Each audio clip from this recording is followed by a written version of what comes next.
This is Barry Zalma on insurance.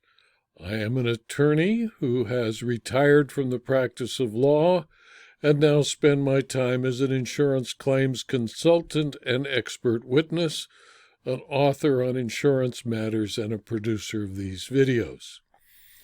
Today I'd like to talk about the fact that ethics is essential to the business of insurance, and the reason for the doctrine of Uberrimae Fidei, Latin for utmost good faith.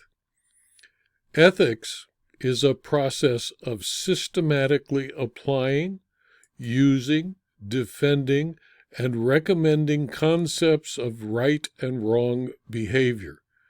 Ethical behavior is required of both parties to a contract of insurance for the system to work. If any party to the insurance contract acts unethically, the ability of insurance to work effectively and profitably will fail. Ethics is actually the essence of insurance.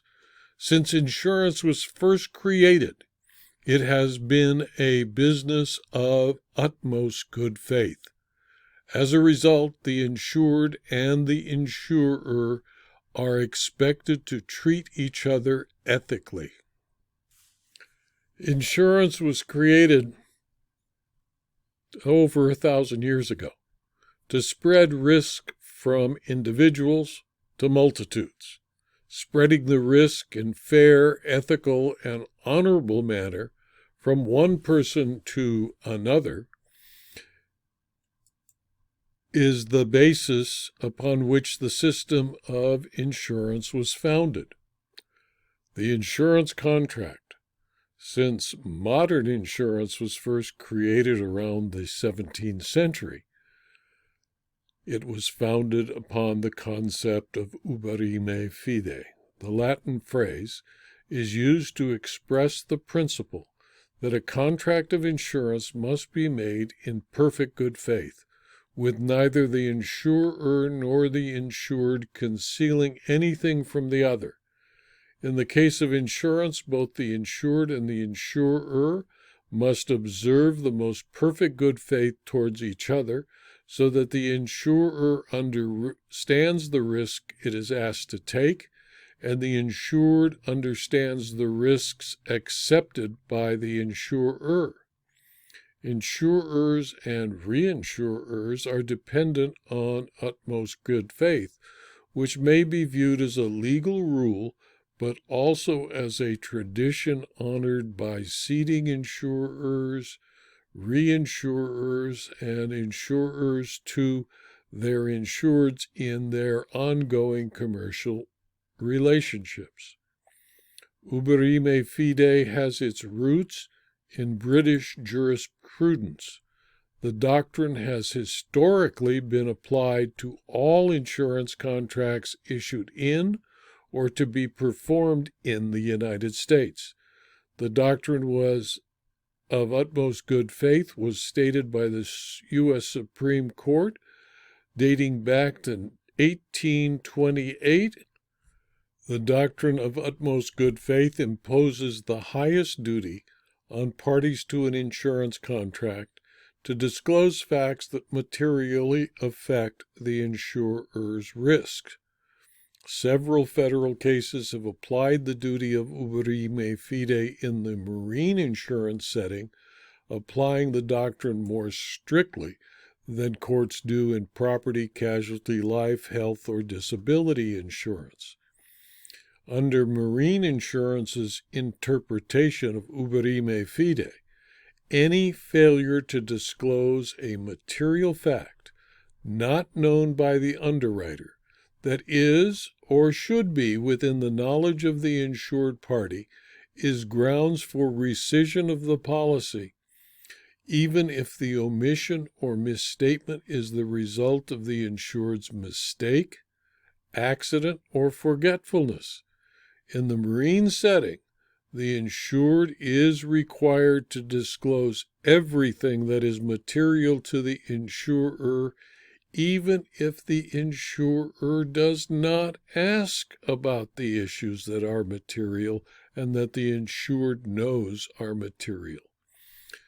Not all federal courts apply the Uberrimae Fidei doctrine to marine insurance policies, but most do.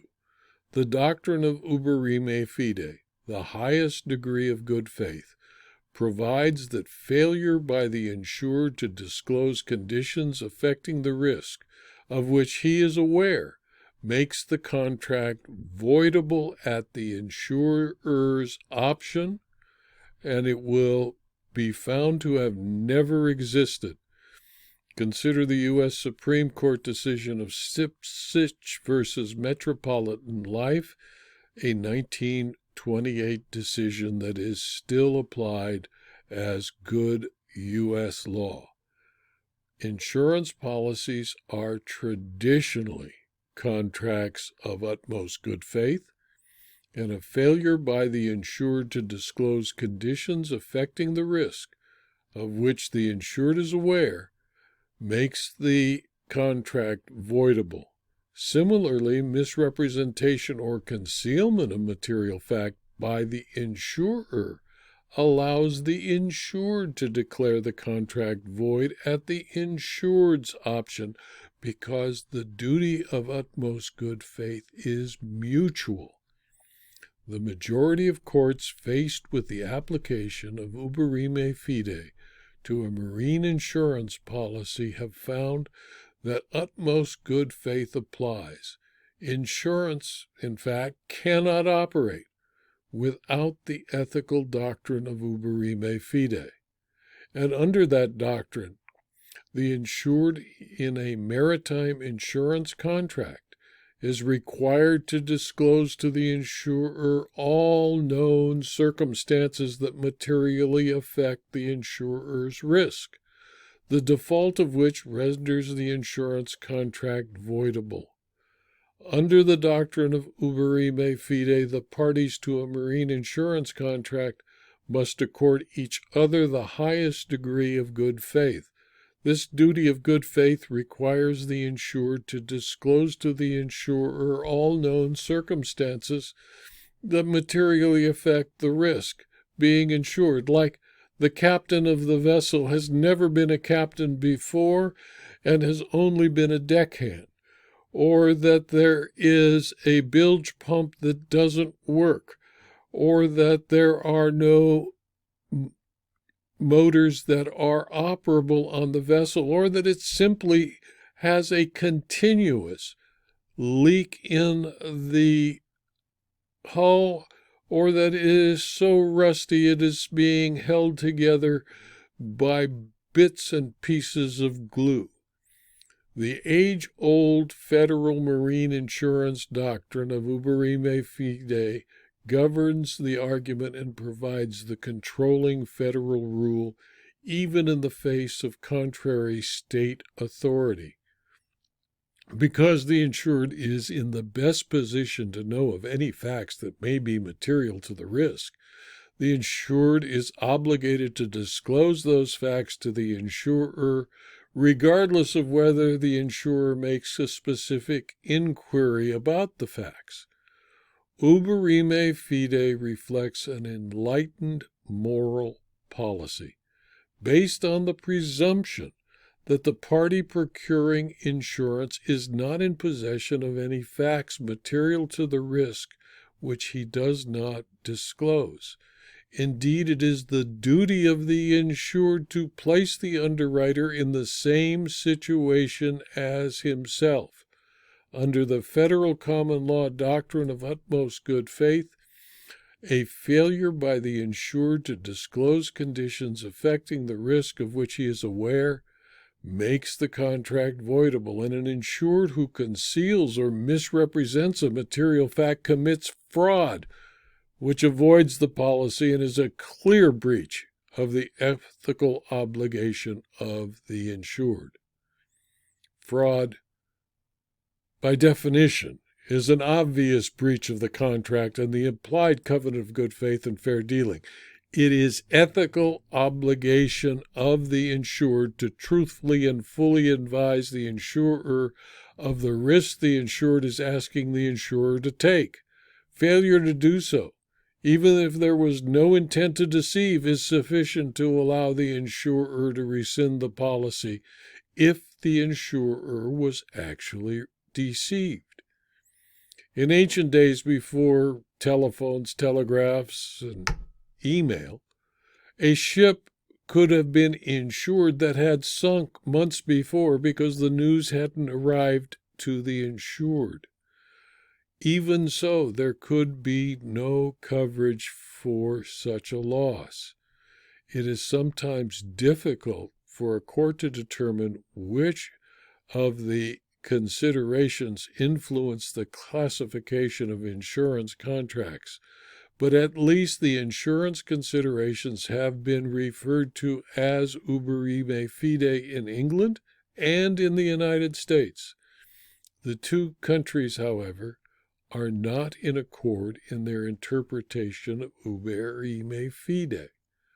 Nothing is better established in the law of marine insurance that a mistake or commission material to a marine risk, whether it be willful or accidental, or result from mistake, negligence, or voluntary ignorance, avoids the policy.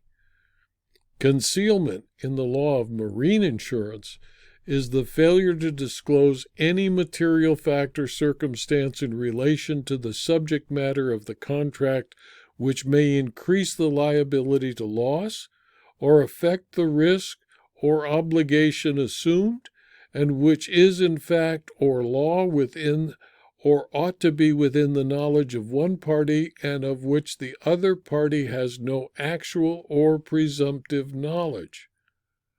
In the case of marine insurance, the insured must disclose all facts material to the risk, and is in default of such a duty, the contract can be avoided by the insurer, and the policy never attaches to and is void for the reason that the risk assumed is not the one intended to be assumed by the parties.